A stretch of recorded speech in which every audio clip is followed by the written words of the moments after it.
22 happy சத்குருவார். இன்றைய முரளியிலிருந்து கேள்விகள். முதல் கேள்வி, நீங்கள் அதிர்ஷ்டத்தை அடைவதற்கு யாரிடம் வந்திருக்கிறீர்கள்? நீங்கள் அதிர்ஷ்டத்தை அடைவதற்கு யாரிடம் வந்திருக்கிறீர்கள்? இரண்டாவது கேள்வி, நேரம் எடுத்துக்கொள்கிறது என்று பாபா எதை குறிப்பிடுகிறார்? நேரம் எடுத்துக்கொள்கிறது என்று பாபா எதை குறிப்பிடுகிறார்? மூன்றாவது, ஒரு வினாடியில் ஜீவன் முக்தி என்றால் என்ன? ஒரு வினாடியில் ஜீவன் முக்தி என்றால் என்ன?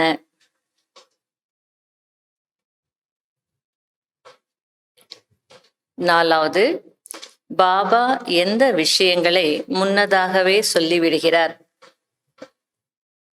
பாபா எந்த விஷயங்களை முன்னதாகவே சொல்லிவிடுகிறார்?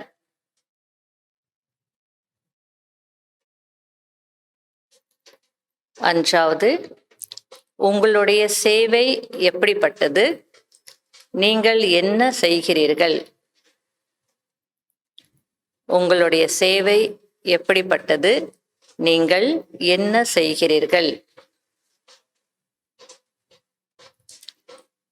ஆறாவது கேள்வி, முன்னேற்றம் அடைவதற்கு என்ன செய்ய வேண்டும்? முன்னேற்றம் அடைவதற்கு என்ன செய்ய வேண்டும்? ஏழாவது, பாபாவின் இதய சிம்ஹாசனத்தின் சிறப்பம்சம் என்ன? பாபாவின் இதய சிம்ஹாசனத்தின் சிறப்பம்சம் என்ன?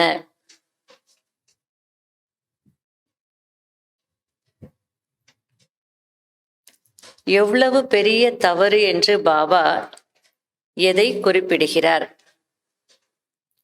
எவ்வளவு பெரிய தவறு என்று பாபா எதை குறிப்பிடுகிறார்? Fill up the blanks. ஞான கடலில் மூழ்கி எழுந்து மனிதனிலிருந்து டேஷாக ஆகிவிடுகிறீர்கள். ஞான கடலில் மூழ்கி எழுந்து மனிதனிலிருந்து டேஷாக ஆகிவிடுகிறீர்கள். இரண்டாவது, ஸ்ரீமத் படி டேஷ் செய்ய வேண்டும். ஸ்ரீமத் படி டேஷ் செய்ய வேண்டும். மூன்றாவது, தந்தையை டேஷ் செய்ய வேண்டும், பிறகு டேஷும் நன்றாக இருக்க வேண்டும். தந்தையை டேஷ் செய்ய வேண்டும், பிறகு டேஷும் நன்றாக இருக்க வேண்டும்.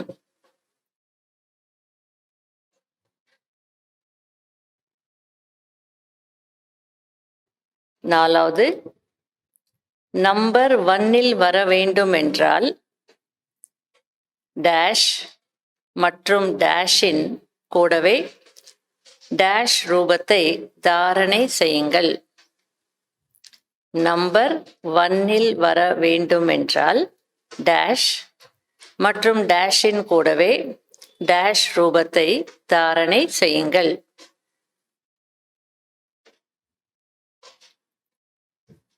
அஞ்சாவது, மாயா டேஷ் செய்ய வைக்கிறது. மாயா டேஷ் செய்ய வைக்கிறது.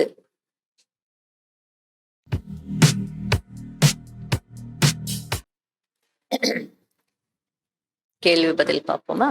நீங்கள் அதிர்ஷ்டத்தை அடைவதற்கு யாரிடம் வந்திருக்கிறீர்கள்? ஈஸ்வரனிடம் இல்லை, யோகேஸ்வரனிடம் வந்திருக்கிறீர்கள். இரண்டாவது, நேரம் எடுத்துக்கொள்கிறது என்று பாபா எதை குறிப்பிடுகிறார்?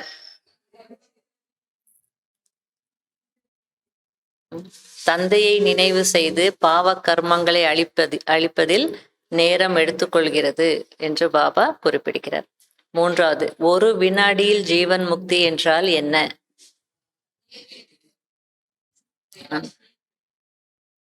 தந்தையை தெரிந்து கொண்டீர்கள், தந்தையின் ஆஸ்தி ஜீவன் முக்தி, தந்தையின் ஆஸ்தி ஜீவன் முக்தி, ஆகையால் ஒரு வினாடிக்கானது என்று பாபா சொல்கிறார். நாலாவது, பாபா எந்த விஷயங்களை முன்னதாகவே சொல்லிவிடுகிறார்? மாயனுடைய புயல்கள் வரும், கடைசி வரைக்கும் வேகமா வரும்.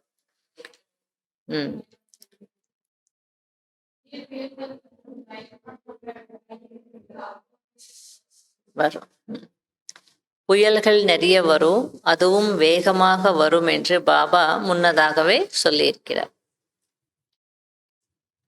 சொல்லிவிடுகிறார். அஞ்சாவது, உங்களுடைய சேவை எப்படிப்பட்டது? நீங்கள் என்ன செய்கிறீர்கள்?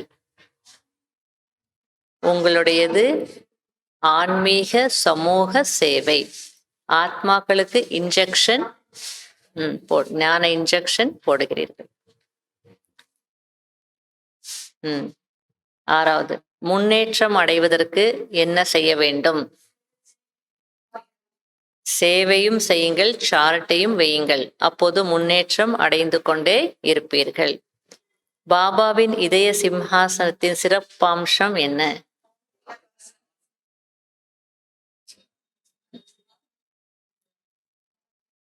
கவலைகள் வர முடியாது. சிம்ஹாசனத்தின் பாப்தாதாவின் சிம்ஹாசனத்தின் சிறப்பம்சம் என்னவென்றால், இதய சிம்ஹாசனத்தில் இருப்பவர்களுக்கு கவலைகள் வர முடியாது. எவ்வளவு பெரிய தவறு என்று பாபா எதை குறிப்பிடுகிறார்? நதிகள். நதிகள்ல ஒரு பக்கம் பதித்த பாவனரே வாருங்கள் என்று நினைவு செய்கிறார்கள், இன்னொரு பக்கம் நதிகளை பதித்த பாவனி என்று சொல்கிறார்கள். ஆகையால் இது எவ்வளவு பெரிய தவறு என்று பாபா கூறுகிறார். ஞானக்கடலில் மூழ்கி எழுந்து மனிதனிலிருந்து டேஷாக ஆகிவிடுகிறீர்கள், சொர்க்கத்தின் பரியாக ஆகிவிடுகிறீர்கள். இன்னைக்கெல்லாம் ரொம்ப ஈஸியா இருக்கோ?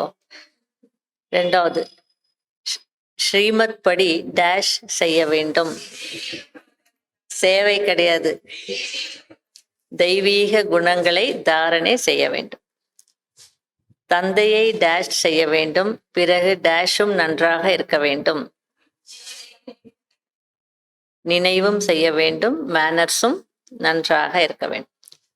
நம்பர் 1 வர வேண்டும் என்றால் டேஷ் மற்றும் டேஷின் கூடவே டேஷ் ரூபத்தை தாரணை செய்யுங்கள்.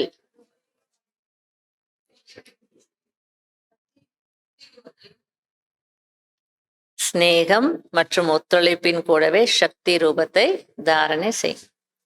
அஞ்சாவது, மாயா டேஷ் செய்ய வைக்கிறது. விகர்மம் அல்லது பாவகர்மம் செய்ய வைக்கிறது. ஓம் சாந்தி.